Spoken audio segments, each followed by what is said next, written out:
नमस्कार दोस्तों। क्या हमारे देश में छात्रों की हालत आवारा कुत्तों से भी बदतर हो चुकी है? आपको ये बात कड़वी लगी होगी, लेकिन सच यही है कि जिस देश में आवारा कुत्तों को लेकर जब मुद्दा उठता है तो उसकी शिकायत अदालत पहुंचने से लेकर समाधान में केवल 11 दिन का वक्त लगता है, सिर्फ 11 दिनों का। लेकिन दूसरी तरफ हमारे देश में लाखों युवा, वो युवा जिन्हें हम राष्ट्र का भविष्य कहते हैं, जो अपने हक, अपने रोजगार, अपने सपनों के लिए एग्जाम से पहले सड़कों पर उतरकर प्रदर्शन कर रहे हैं, जिन्हें तैयारी करना था किताब, कापी, पेन लेकर, वो हाथ में तख्तियां लेकर शिकायत कर रहे हैं, इंसाफ की मांग कर रहे हैं। उनकी 2 महीने बाद भी न सुनवाई होती है, ना ही कोई जवाब दिया जाता, बल्कि उन पर लाठियां बरसाई जाती हैं। जिनकी आवाज को सुनना था, उनके प्रोटेस्ट को तोड़ने में सारा जोर लगाया जाता है।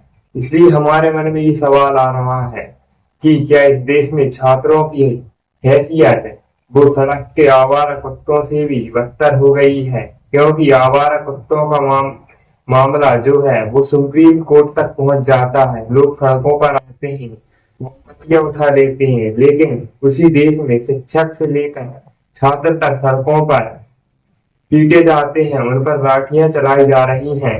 वो लाठियां जो आज सिर्फ लकड़ी या लोहे की नहीं है लगती, बल्कि लगता है कि एक डरपोक लापरवाह सिस्टम की निशानी। ये उस व्यवस्था की प्रतीक है जो युवाओं को पुकार को अनसुना करती है, जो उनकी मेहनत, उनके संघर्ष, उनके हक को दरकिनार करती है। और आज इसलिए हम इस पर सवाल पूछ रहे हैं कि हमारा सिस्टम इतना कमजोर हो चुका है कि वो कुत्तों के दर्द को समझ लेता है, लेकिन देश के युवाओं की आवाज सुनने की हिम्मत नहीं रखता। क्या हमारी सरकार इतनी असंवेदनशील हो चुकी है? जिन्हें छात्रों की बातों की प्राथमिकता से सुनना था, वो जोर समय देखकर लाठियां बरसाने में और उस आंदोलन को समाप्त करने में लगा दे रही है। 24 अगस्त 2025 दिल्ली के रामलीला मैदान पर हजारों एसएससी अभ्यर्थी व शिक्षक इकट्ठा हुए थे। और साहब, ये कोई विद्रोह नहीं था, कोई राजनीतिक प्रदर्शन नहीं था। एग्जाम के पहले छात्रों का शांतिपूर्ण प्रदर्शन था कि न्याय दे दीजिए।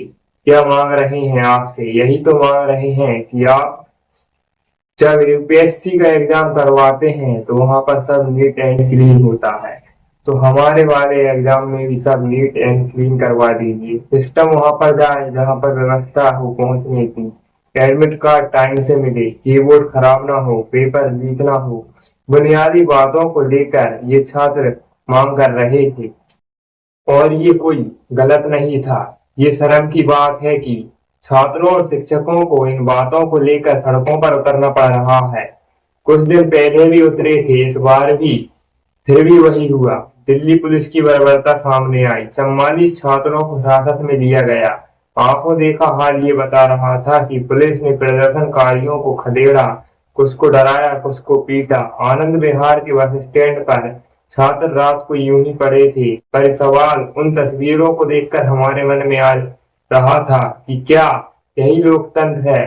क्या यही वो भविष्य है जिस पर हम गुरूर करने वाले थे? क्योंकि एग्जाम से पहले छात्र टाइम पास करने के लिए नहीं आए थे, ये रील बनाने के लिए भी नहीं आए थे। ये गरीब मध्यम वर्गीय परिवारों के वो युवा थे जो जिंदगी, साल, मेहनत, माँ बाप का पैसा सब तैयारी में झोंक चुके थे। और आज वो एग्जाम से पहले सड़क पर उतरकर सरकार से पूछते हैं कि बदले में हमें क्या मिला।